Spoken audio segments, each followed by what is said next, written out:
بسم الله الرحمن الرحيم. السلام عليكم ورحمة الله وبركاته. الحمد لله والصلاة والسلام على رسول الله وعلى آله وصحبه أجمعين. أما بعد، سمندروں، پانیوں، نہروں، نالوں اور اس سے ریلیٹڈ جو بھی اشیاء ہیں ان میں پھینکے گئے اور ان میں دفن کیے گئے جادو کی علامات کیا ہیں، آج میں اس پر انشاءاللہ تھوڑا سا تبصرہ کروں گا، تھوڑی گفتگو کروں گا، اس کو مکمل سنیے گا انشاءاللہ. دیکھیے، سبحان اللہ، اللہ تعالیٰ نے اس کائنات کو پیدا کیا اور اس کائنات کو پیدا کرنے کے مقاصد میں ایک بڑا مقصد جو ہے وہ اللہ کی عبادت.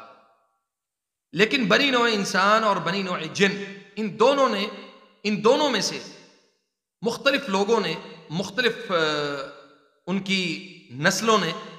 وہ کام کرنے شروع کر دیے جس پر شیطان راضی تھا اور اللہ تعالیٰ ان سے ناراض تھا. اور اس کام کے مقاصد کے لیے، یعنی ان تمام قسم کے کاموں کے لیے شیاطین کو اللہ تعالیٰ نے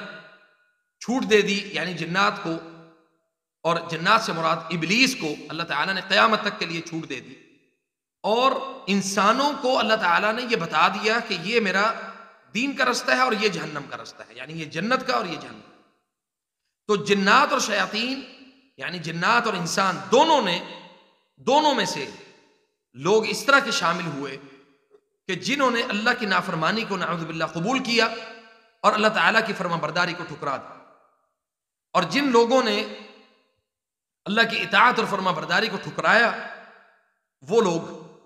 ابلیس کے ساتھی ٹھہرے، بھلے وہ جنوں میں سے ہوں یا وہ انسانوں میں سے. تو ان کے یہ سارے کاموں کی اصل بنیاد جو ہے وہ ابلیس کو راضی کرنا تھا. ابھی چند دن پہلے ایک ویڈیو جو ہے وہ میری نظروں سے گزری، تو ایک ساحر جو ہے وہ جادو کرتے ہوئے ساتھ میں قرآن کریم کی تلاوت کو بھی اس نے لگایا ہوا ہے، اور وہ تلاوت جو ہے وہ چل رہی ہے اس کے ساتھ. یہ جو جادو ہے خاص طور پہ مراکش، مغرب میں یہ کیا جاتا ہے،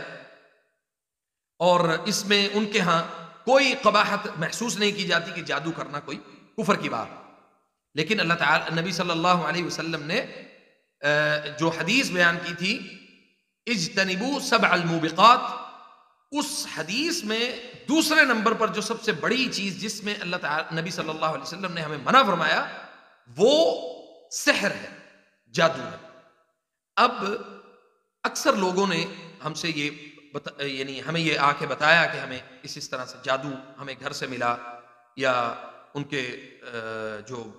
مہمان خانے ہوتے ہیں وہاں سے ملتا ہے، ان کے کمروں میں سے ملتا ہے، بیڈ رومز میں سے ملتا ہے،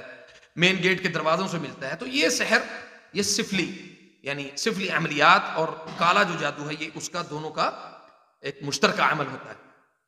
لیکن اس کے برعکس ایک بالکل الگ قسم جس کے متعلق ہم بارہا اپنی ویڈیوز میں بتا چکے ہیں، وہ ہے السحر البحار والانہار، سمندروں میں پھینکا ہوا جادو اور نہروں میں اور پانیوں میں پھینکا گیا جادو. ہمارے جیسے پاکستان میں یا انڈیا میں یا بنگلہ دیش میں جن علاقوں کے قریب سمندر نہیں لگتا، میدانی علاقے ہیں، تو وہاں پہ گاؤں جو ولیج ایریاز ہیں،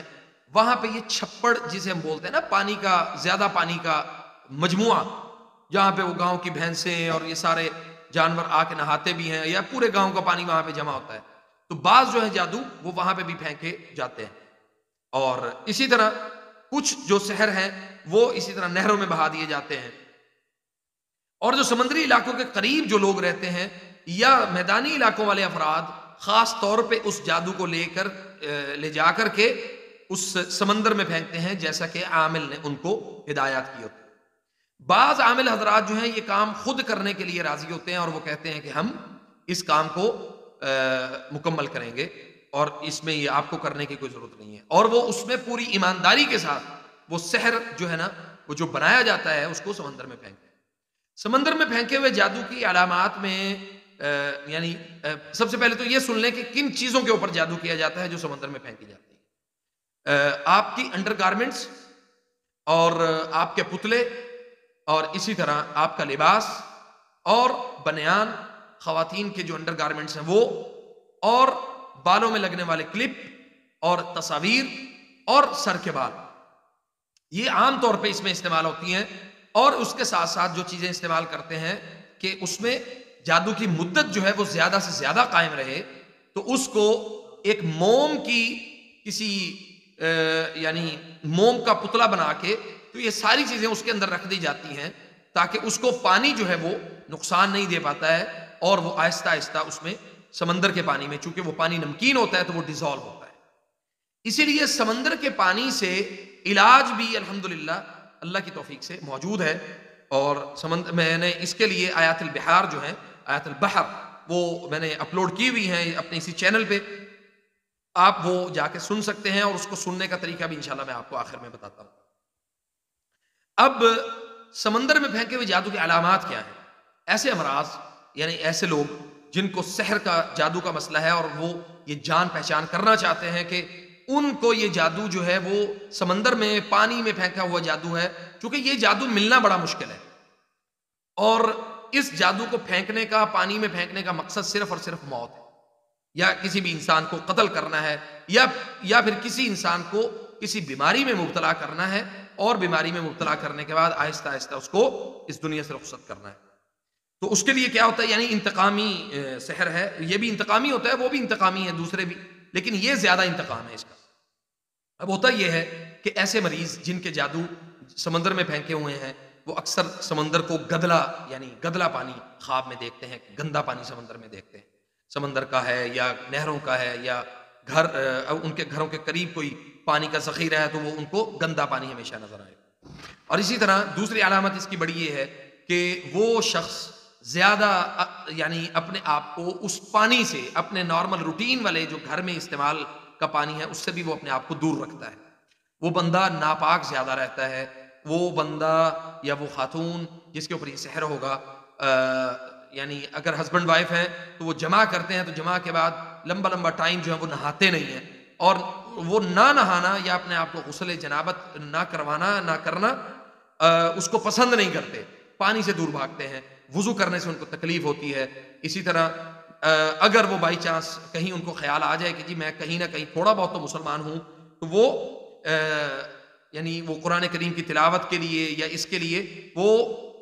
وضو کبھی کبھار کر لیں گے، کبھی کبھار نماز کے لیے وضو کر لیں گے، لیکن اس پانی سے وضو کرنے کے بعد ان کو تکلیف بہت ہوتی ہے، جسم میں درد بہت زیادہ ہوتی ہے۔ اسی طرح ایسے مریضوں کی جو سٹمک کنڈیشن ہے، وہ بے شمار ایسے افراد جن کے اوپر سمندر کا یا پانی کا جادو کے اثرات تھے، ان کے اوپر ہمیں یہ معلوم ہوا کہ ان کے ساتھ یہ جو معاملات تھے، اس کی ایک علامت یہ بھی تھی کہ ان کی ٹانگوں میں اور ان کی کمر میں شدید تکلیف رہتی ہے، اور ایک سٹیج پہ جا کے وہ پیرالائز بھی ہو جاتے ہیں، اور یعنی پیرالائز اس طرح سے ہوتے ہیں کہ وہ یا تو فالج ہو جاتا ہے، یا پھر اس کے بعد ٹانگیں جواب دے جاتی ہیں، حالانکہ ان کو میڈیکل کا کوئی ایشو نہیں ہوتا۔ اور ایک علامت اس کی بڑی یہ ہے کہ اگر ہسبینڈ وائف یعنی موجود ہیں، شادی شدہ ہیں، جو شادی شدہ افراد ہیں، ان کا جمع کرنے کو بھی بعض دفعہ دل نہیں کرتا، بعض مرتبہ حد سے زیادہ جمع کرنے کو دل کرتا ہے، اور بعض مرتبہ بالکل نہیں کرتا۔ اسی طرح ایک علامت اس میں یہ ہے کہ ان کے جو کپڑے ہوتے ہیں، خاص طور پہ جو لباس انہوں نے پہن رکھا ہے اس کا، یعنی جیسے ہم یہ یعنی کپڑے، ہماری قمیض کا جو آخری حصہ ہوتا ہے، وہ اس میں اکثر جو ہے نا وہ ان کے کٹس لگتے ہیں، ان کے کپڑے پھٹ جاتے ہیں، اور گھروں میں دل نہ لگنا، بہت زیادہ کیفیات ان کی خراب رہنا، اپنے گھر میں خاص طور پہ، اور باہر جا کے اپنے آپ کو سکون محسوس کرنا۔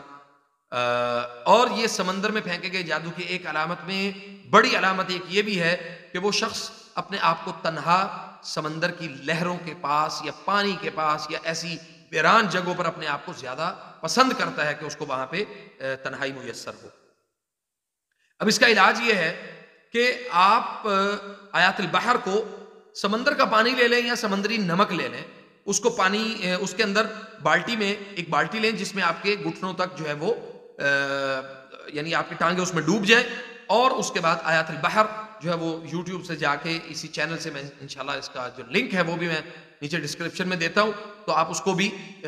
اوپن کر کے تو آپ اس کو سن سکتے ہیں، سننے میں کوئی قباحت نہیں انشاءاللہ۔ اور اس کے بعد اگلا جو مرحلہ ہے وہ ہے زیتون، کلونجی اور تلوں کا تیل، یہ 3 قسم کے تیل لیں، اور ان 3 تیلوں کے اوپر آیات البحر جو ہیں وہ اس کے اوپر رقیہ کر لیں، دم کر لیں، اور دم کرنے کے بعد اپنے پورے جسم کو اس سے یعنی اس کا مساج کیا جائے، اور پھر کثرت کے ساتھ لا حول ولا قوت الا باللہ العلی العظیم، لا حول ولا قوت الا باللہ العلی العظیم. اور اسی حوالے سے انشاءاللہ باذن اللہ میں کچھ اور بھی معلومات جو ہیں وہ میرے تک پہنچی ہوئی ہیں، ویڈیو لمبی نہ ہو اس لیے میں نے اس کو مختصراً آپ کے سامنے بیان کیا ہے. انشاءاللہ ہم اس کو 2-3 حصوں میں تقسیم کر کے بھی انشاءاللہ آپ کے ساتھ بیان کریں گے. وجزاکم اللہ خیر. چینل کو سبسکرائب کرنا مت بھولیے گا اور ہمیں دعاؤں میں یاد رکھیے گا. السلام علیکم ورحمۃ اللہ وبرکاتہ.